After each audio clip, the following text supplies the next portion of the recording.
Sunday ശാലോമിലേക്ക് സ്വാഗതം. ഞാൻ Jose John Mallikassery. Doha ആക്രമണത്തെ സംബന്ധിച്ച് രസകരമായ പുതിയ വാർത്തകൾ വന്നുകൊണ്ടിരിക്കുകയാണ്. അതിൽ ഏറ്റവും പ്രധാനപ്പെട്ട കാര്യം ഇത് ഖത്തറിന്റെ അറിവോട് കൂടിയാണ് ഈ കാര്യം സംഭവിച്ചിട്ടുള്ളത് എന്നാണ് പ്രധാനപ്പെട്ട അനലിസ്റ്റുകളൊക്കെ ഊഹിക്കുന്നത്. കാരണം ഈ വളരെ പ്രിസൈസ് ആയിട്ടുള്ള ആക്രമണമാണ് നടന്നിട്ടുള്ളത്. വളരെ പ്രിസൈസ് എന്ന് പറയുമ്പോൾ ഒരു റൂം മാത്രം ഒരു ബിൽഡിങ്ങിനകത്ത് നശിപ്പിക്കണമെങ്കിൽ അത് ലേസർ ഗൈഡൻസ് കിട്ടിയിട്ടുണ്ടാവണം, വെപ്പൺസിന് ലേസർ ഗൈഡൻസ് കിട്ടിയിട്ടുണ്ടാവണം. അതായത് ഈ മുറിയിൽ ഘടിപ്പിച്ചിട്ടുള്ള ഒരു ലേസർ ഉപകരണത്തിൽ നിന്ന് ലേസേഴ്സ് പുറത്തേക്ക് പോവുകയും അത് ഉള്ളിലേക്ക് വരുന്ന മിസൈൽസിനെ ഗൈഡ് ചെയ്ത് കൃത്യമായ സ്ഥലത്ത് വീഴിക്കുകയും ചെയ്യുന്ന രീതിയിലുള്ള ഒരു ലേസർ ഗൈഡൻസ് ഇതിന് കിട്ടിയിട്ടുണ്ടാവണം. രണ്ട്, ഇത് പെട്ടെന്ന് പ്ലാൻ ചെയ്ത ഒരു കാര്യമേ അല്ല. ഏറ്റവും ചുരുങ്ങിയത് 3 മാസത്തെ സമയമെങ്കിലും എടുക്കുന്ന കൃത്യമായ പ്ലാനിങ് വേണ്ട ഒരു സംഗതിയാണ്. അപ്പം അത് പെട്ടെന്ന് ചെയ്തു എന്ന് പറയുന്നത് വിശ്വസനീയമല്ല. ഇപ്പൊ ഖത്തറിനെ സംബന്ധിച്ച് ഖത്തറിന്റെ പ്രതികരണമാണ് എല്ലാവർക്കും അത്ഭുതം ഉണ്ടാക്കിയത്. വളരെ പ്രധാനമന്ത്രി മാത്രമാണ് ഇതിനെ സംബന്ധിച്ച് ഖത്തറിന് നേരെ ഉണ്ടായ ആക്രമണം നെതന്യാഹുവിന്റെ വ്യക്തിപരമായ ആക്രമണ വാസനയെ സൂചിപ്പിക്കുന്നു എന്നുള്ള ഒരു പ്രഖ്യാപനമാണ് അദ്ദേഹത്തിന്റെ ഭാഗത്തുണ്ടായത്. സാധാരണഗതിയിൽ ഒരു വിദേശ രാജ്യത്തിന്റെ മിലിറ്ററി ആക്രമണം ഉണ്ടായാൽ ആദ്യം ചെയ്യുന്നത് അവരുടെ എമർജൻസി ക്യാബിനറ്റ് കൂടുക എന്നുള്ളതാണ്. അപ്പോൾ അവിടെ ഖത്തർ അമീറുണ്ട്, രാജാവുണ്ട്, പക്ഷെ അദ്ദേഹത്തിന് മന്ത്രിസഭയുണ്ട്. അപ്പോൾ ആ ഒരു എമർജൻസി ക്യാബിനറ്റ് കൂടി ഡിസ്കസ് ചെയ്യുക എന്നുള്ളത് ഏത് രാജ്യത്തും ഇത്തരം ഒരു ആക്രമണം ഉണ്ടായാലും സംഭവിക്കുന്നതാണ്. ഈ ഒരു കാര്യം ഖത്തറിൽ സംഭവിച്ചിട്ടില്ല. അവർ വളരെ ലൈറ്റായിട്ട് ഒരു പത്രസമ്മേളനം നടത്തി ഇതിനെക്കുറിച്ച് പ്രധാനമന്ത്രി ഈ ഒരു പ്രസ്താവന നടത്തിയതല്ലാതെ ഖത്തറിന്റെ ഭാഗത്തുനിന്ന് വേറെ യാതൊരു തരത്തിലുള്ള നീക്കവും ഉണ്ടായിട്ടില്ല എന്ന് മാത്രമല്ല, തങ്ങൾ മീഡിയേഷൻ തുടരുമെന്ന് അവർ പറയുകയും ചെയ്തു. ഈ മീഡിയേഷൻ തുടരും, ഞങ്ങൾ ഇതിന്റെ പേരിലൊന്നും മീഡിയേഷനിൽ ഞങ്ങൾ പിൻവാങ്ങുന്നില്ല. അപ്പൊ അവർ അത്രത്തോളം അവരുടെ രാജ്യത്തെ ആക്രമിച്ചു കഴിഞ്ഞാൽ സാധാരണഗതിയിൽ ഇപ്പം നമ്മുടെ രാജ്യത്തെ ആക്രമിക്കുകയാണ്, നമ്മൾ പെട്ടെന്ന് നമ്മളുടെ ഒരു വലിയ റെസ്പോൺസ് നമ്മൾ കാണിക്കും. നിങ്ങളുടെ ഒരു പരിപാടി ഞങ്ങൾ ഇടപെടില്ല. മീഡിയേഷൻ എന്നുള്ളത് ഇസ്രായേലിന് ആവശ്യമുള്ള കാര്യമാണല്ലോ. അപ്പൊ അത് ചെയ്യുകയില്ല എന്നാണ് സാധാരണ ആദ്യം പറയുക. അത് ചെയ്യും എന്നാണ് ഇവർ അതിനുശേഷവും പറഞ്ഞിട്ടുള്ളത്. കൂടാതെ ഇവരുടെ രാജ്യത്തിന് ഖത്തറിന് തന്നെ അമേരിക്കയുടെ മിലിറ്ററി ബേസ് ഉണ്ട്, സെൻട്രൽ കമാൻഡാണ്, വലിയ മിലിറ്ററി ബേസാണ്. ഈ ആക്രമണം നടന്നതിന് ജസ്റ്റ് 25 കിലോമീറ്റർ അപ്പുറത്താണെന്നുള്ളത്. അപ്പൊ അമേരിക്ക അറിഞ്ഞിട്ടുണ്ട് എന്നുള്ളത് 100% ഉറപ്പ്. അത് വിശ്വസിക്കുമ്പോൾ തന്നെ ഈ ഖത്തറിന് പാട്രിയോട്ട്, താഡ് മിസൈൽസ് ഒക്കെ ആ രാജ്യത്തിന് സ്വന്തമായിട്ടുണ്ട്. അപ്പം ഈ രാജ്യത്തിനകത്തേക്ക് ഒരു മിസൈല്, ഒരു പ്രൊജക്ടൈൽ വരുന്ന സമയത്ത് ഈ പാട്രിയോട്ട് സിസ്റ്റവും താഡ് സിസ്റ്റവും ഒക്കെ ഓട്ടോമാറ്റിക് ആയിട്ട് ഡിറ്റക്ട് ചെയ്ത് അതിനിട്ട് കൗണ്ടർ ചെയ്യും. അപ്പൊ അതെന്തുകൊണ്ട് ഈ പാട്രിയോട്ട് സിസ്റ്റവും താഡ് സിസ്റ്റവും ഇതിനോട് കൗണ്ടർ ചെയ്തില്ല? അപ്പൊ അതിനവർ ജസ്റ്റ് വളരെ ഒരു മറുപടി പറഞ്ഞതാണ്, not detected by the radar, radar കണ്ടില്ല എന്ന് പറഞ്ഞങ്ങ് ഒഴിയാണ് ചെയ്തത്.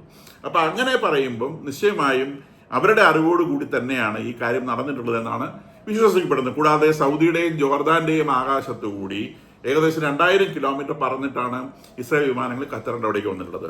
സൗദി ഡിറ്റക്ട് ചെയ്തതായി പറയുന്നില്ല, ജോർദാൻ ഡിറ്റക്ട് ചെയ്തതായി പറയുന്നില്ല. ഇത് അമേരിക്കയുമായി ചേർന്നുകൊണ്ട് ദീർഘകാലമായി പ്ലാൻ ചെയ്ത ഒരു ഓപ്പറേഷൻ ആവാനാണ് സാധ്യത. കാരണം ഖത്തർ ഹമാസിനെ കൊണ്ട് മടുത്തിരിക്കുന്നു.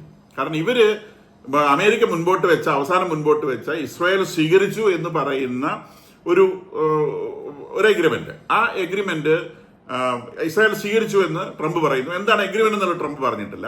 ആ എഗ്രിമെന്റ് സ്വീകരിക്കണമെന്ന് ഖത്തർ ഹമാസിനോട് ആവശ്യപ്പെട്ടിരുന്നു, പബ്ലിക്കായിട്ട് ആവശ്യപ്പെട്ടിരുന്നു. കഴിഞ്ഞ മൺഡേ ആണ് ആവശ്യം ഉന്നയിച്ചത്, സ്വീകരിക്കാൻ പറഞ്ഞു. പക്ഷെ ഹമാസ് അത് സ്വീകരിക്കാൻ തയ്യാറായില്ല.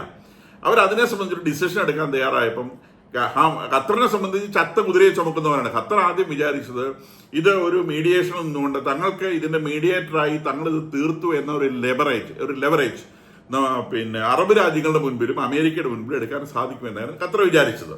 അപ്പൊ ഈ മീഡിയേഷൻ ഒന്നും ഹമാസ് നിൽക്കുന്നില്ല എന്ന് മാത്രമല്ല, ഇത് ചത്ത കുതിരയാണ്, ഇതിനെ ചുമന്നിട്ട് കാര്യമില്ല. ഇത് നിശ്ചയമായും ഇസ്രായേൽ ഇതിനെ കൊല്ലും.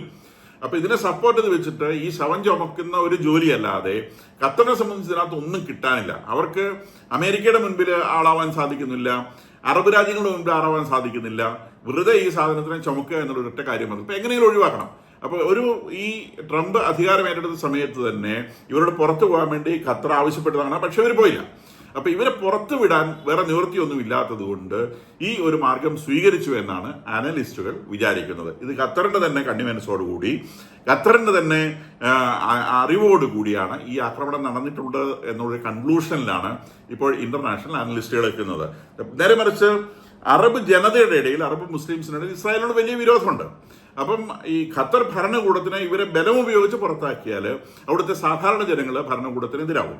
ഈ അറബ് രാജ്യങ്ങളുടെയും ഒക്കെ പ്രശ്നം ഇത് തന്നെയാണ്. സൗദി അറേബ്യയും ജോർദാനും ഒക്കെ ഖത്തറിൽ പോയിട്ട് സ്നേഹം പ്രകടിപ്പിക്കുന്നത് ഈ അവരുടെ ജനത്തെ, അതാത് രാജ്യങ്ങളിലെ ജനത്തെ ബോധ്യപ്പെടുത്താൻ വേണ്ടിയിട്ടാണ്. അവർക്കാർക്കും ഈ ഹമാസ് തീരുന്നതിനോട് യാതൊരു വിരോധമില്ല, ഇത് എങ്ങനെയെങ്കിലും തീർന്നു പോകണം ഈ ശല്യം എന്ന് വിചാരിക്കുന്നവരാണ് എല്ലാ അറബ് രാജ്യങ്ങളും തലപ്പത്തിരിക്കുന്ന ഭരണാധികാരികൾ. പക്ഷേ അറബ് ജനതയുടെ ഇടയിലുള്ള ആ മുസ്ലിം ഫീലിംഗ്, ഇസ്ലാമിക് ഫീലിംഗ്, ആ ഒരു ഫീലിംഗ് ഭരണകൂടത്തിനെതിരായി വരാതിരിക്കാൻ വേണ്ടി ദേ ആർ ഓൾ ആക്ടിങ്. അവരൊക്കെ അഭിനയിക്കുകയാണ്. ഇത് പിന്നെ ഇസ്രായേൽ ചെയ്തു, ഇസ്രായേലിനെ സംബന്ധിച്ച് അവർ ചെയ്തതിന്റെ പേരിൽ ഇവർ എന്നാ പറഞ്ഞാൽ അവർക്ക് യാതൊരു പ്രശ്നമില്ല. അവരെ സംബന്ധിച്ച് ഹമാസിനെ അവസാനിപ്പിക്കുക എന്നുള്ളതാണ്. അപ്പൊ ഇതിൽ 3 ഇൻട്രസ്റ്റുകൾ ഒന്നിച്ച് പ്ലേ ചെയ്തു എന്നാണ് അനലിസ്റ്റുകൾ പറയുന്നത്. ഒന്ന്, ഖത്തറിനെ സംബന്ധിച്ച് ഹമാസിനെ ഇവിടുന്ന് ചവിട്ടി പുറത്താക്കി. ഇപ്പം ഹമാസ് മനസ്സിലായി ഖത്തറിൽ ജീവിക്കാൻ പറ്റില്ല. കാരണം ഖത്തറിൽ ജീവിച്ചു കഴിഞ്ഞാൽ ഖത്തർ അല്ല കൊല്ലുക, ഇസ്രായേൽ വന്നിട്ട് കൊല്ലും. ഇന്നലെയും ഇസ്രായേൽ പ്രധാനമന്ത്രി നെതന്യാഹു പറഞ്ഞിട്ടുണ്ട്, ഇനി ആരെങ്കിലും ബാക്കിയുണ്ടെങ്കിൽ ഇനിയും ഞങ്ങൾ ബോംബ് ചെയ്യും എന്ന് പറഞ്ഞിട്ടുണ്ട്. അപ്പോഴും ഖത്തർ പറഞ്ഞിട്ടുണ്ട് ഞങ്ങൾ മീഡിയേഷൻ തുടരും.